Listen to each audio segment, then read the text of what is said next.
Hello बच्चों, good morning. आज हम बात कर रहे हैं आपके जीव विज्ञान का पहला अध्याय क्लास 9th के लिए कोशिका। तो सबसे पहले हम कोशिका की परिभाषा जानते हैं। जिस प्रकार से एक मकान को बनाने में बहुत छोटी छोटी ईंटों का प्रयोग किया जाता है और उन ईंटों को मिला करके उन ईंटों को जोड़ जोड़ के दीवार तैयार होती है और एक मकान तैयार हो जाता है, उसी तरीके से हमारे शरीर या कहें जीव जंतुओं के शरीर भी बहुत छोटी छोटी संरचनाओं से बना हुआ है और उन छोटी छोटी संरचनाओं को मिला के उनसे जुड़ करके उनसे मिल करके एक संरचना तैयार होती है जो कि हमारा शरीर है। और उसी छोटी छोटी संरचनाओं को जिनसे कि हम सभी जीव जंतुओं का शरीर बना हुआ है उन्हें हम कहते हैं कोशिका, सेल, अंग्रेजी में इसे कहते हैं सेल। अगर इसकी खोज की बात करें तो सर्वप्रथम रॉबर्ट हुक ने सन 1665 में 1665 में कोशिका की खोज करी थी। उन्होंने कॉर्क बोतल के ढक्कन के अंदर जो कॉर्क लगा रहता है, उन्होंने उसकी एक पतली सी झिल्ली काटी और उसको अपने बनाए हुए सूक्ष्मदर्शी के नीचे देखा तो मधुमक्खी के समान जो संरचना होती है उस तरीके से वो दिखाई दिया और उन्होंने उसको सेलॉइड नाम दिया। ठीक है, उन संरचनाओं को जो छोटी छोटी संरचनाएं उनको देखने को मिली थी उसको सेलॉइड नाम दिया और बाद में इसका नाम पड़ा सेल। तो कोशिकाएं हमारे शरीर की सबसे सूक्ष्मतम इकाई हैं। अगर हम अपने शरीर की बात करें तो हमारे शरीर की सबसे लंबी कोशिका तंत्रिका कोशिका कहलाती है। ठीक है, और अगर हम ऐसे सेल की बात करें तो सबसे बड़ा जो सेल है वो शुतुरमुर्ग का अंडा काफ़ी बड़ा होता है, आपने देखा होगा। अगर नहीं देखा होगा तो आपने टीवी पे देखा होगा या फिर बुक्स में आप देख सकते हैं। तो शुतुरमुर्ग का अंडा सबसे बड़ा प्रकृति के अंदर पाया जाने वाला सबसे बड़ी सेल के रूप में है। तो हम बात करते हैं कोशिकाएं, जैसे कि हमने बताया कि क्रियात्मक भी और संरचनात्मक भी दोनों प्रकार की इकाई है हमारे शरीर की। तो अब हम यहाँ पर बात करते हैं, क्योंकि कोशिकाओं का थोड़ा सा आकार और प्रकार और थोड़ा संरचना जंतुओं में और वनस्पतियों में थोड़ा सा अलग अलग होती है, लेकिन यहाँ पर पहले हम बात करते हैं प्लांट सेल की। तो प्लांट सेल की हम बात करेंगे पौधों की कोशिकाओं की। तो पौधों की कोशिकाओं की संरचना किस तरीके से होती है उस पर हम बात करते हैं। ये एक प्लांट सेल का चित्र है जो आपके सामने बना हुआ है। इसके ठीक बीचों बीच ये जो गोल सा संरचना है ये केंद्रक है। ठीक है, केंद्रक क्या करता है, किसी भी कोशिका के समस्त कार्यों का नियंत्रण करता है।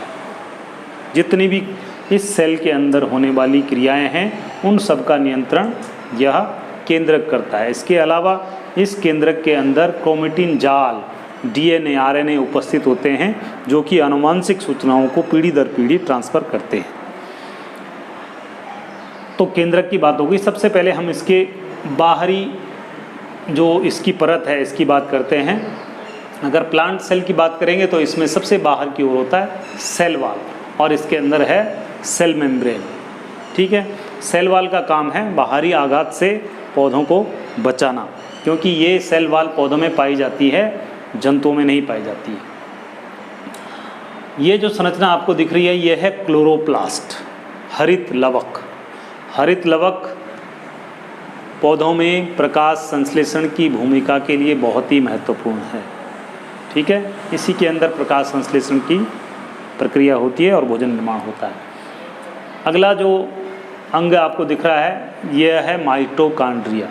माइटोकॉन्ड्रिया का कार्य है, इसको कोशिका का ऊर्जा घर भी कहा जाता है, powerhouse of the cell कहा जाता है माइटोकॉन्ड्रिया को, क्योंकि इसमें जब भोजन का निर्माण हो जाता है तो इस माइटोकॉन्ड्रिया में वो भोजन पहुंचता है और यहाँ पर एनर्जी का निर्माण होता है, ऊर्जा का निर्माण होता है पौधे के लिए, जो कि उसको हर समय कार्य करने के लिए ज़रूरी होती है।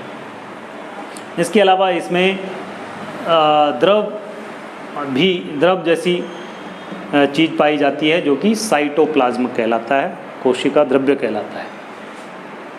ये कोशिका द्रव्य जो है इन सभी अंगों को कार्य करने के लिए बहुत ही महत्वपूर्ण होता है।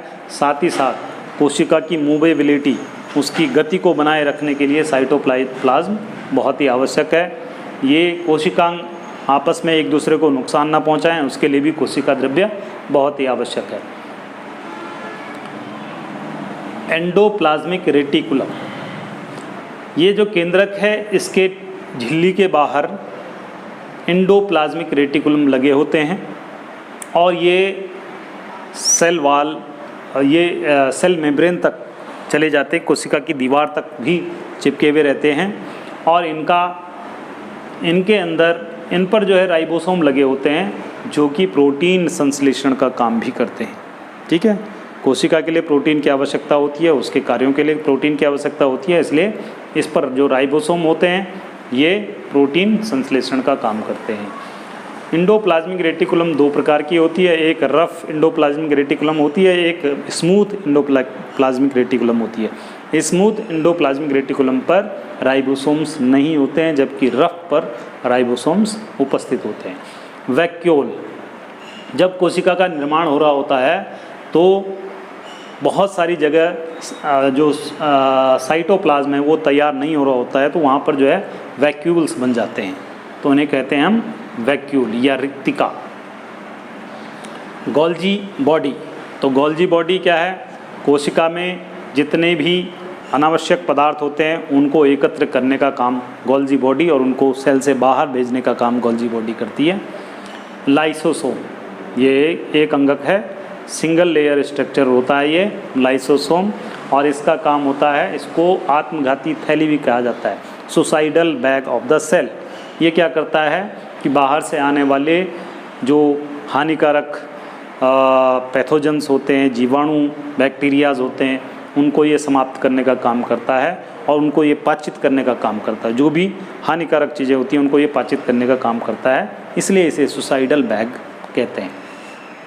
तो ये थोड़ा थोड़ा जानकारी सेल के बारे में।